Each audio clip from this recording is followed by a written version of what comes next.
Hello everyone, ఈ రోజు ఈ వీడియోలో బెస్ట్ ఇంజిన్ ఆయిల్ ఏది, మార్కెట్లో ఉన్న చాలా రకాల ఇంజిన్ ఆయిల్స్లో మన బైక్కి ఏ ఇంజిన్ ఆయిల్ సూటబుల్ అవుతుంది అనే ఇలాంటి విషయాలు తెలుసుకుంటూనే, అలాగే ఆన్లైన్లో పర్చేస్ చేస్తే బెటరా లేక ఆఫ్లైన్లో పర్చేస్ చేస్తే బెటరా అనేది, ఒకవేళ ఆన్లైన్లో కొంటే కనుక అది ఫేకా రియల్ అనేది ఎలా కనిపెట్టడం, ఎక్కడ కొంటే మనకి లాభం లాంటి విషయాలు ఈ వీడియోలో ఎక్స్ప్లెయిన్ అయితే చేస్తాను.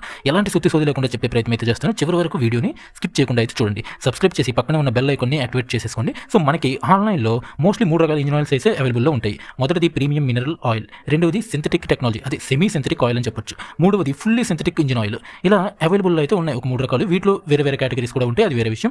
ద బెస్ట్ ఇంజిన్ ఆయిల్స్ గురించే చెప్తాను. కానీ మన బైక్ యొక్క సీసీని బట్టి ఆయా బైక్స్కి ఏవి బెస్ట్ అనేది చెప్పి ఆల్టర్నేటివ్గా కూడా వేరే ఇంజిన్ ఆయిల్స్ అయితే సజెస్ట్ అయితే చేస్తాను. ఇక ఈ ఇంజిన్ ఆయిల్స్లలో 10W40, 20W40, 15W30 అని చాలా రకాలు ఉంటాయి కదా. అవి ఏంటి అంటే ఆయిల్ యొక్క విస్కోసిటీ అంటే చిక్కదనాన్ని తెలుపుతుంది. 10W40లో W అంటే వింటర్ అని అర్థం. ఈ Wకి ముందు ఉన్న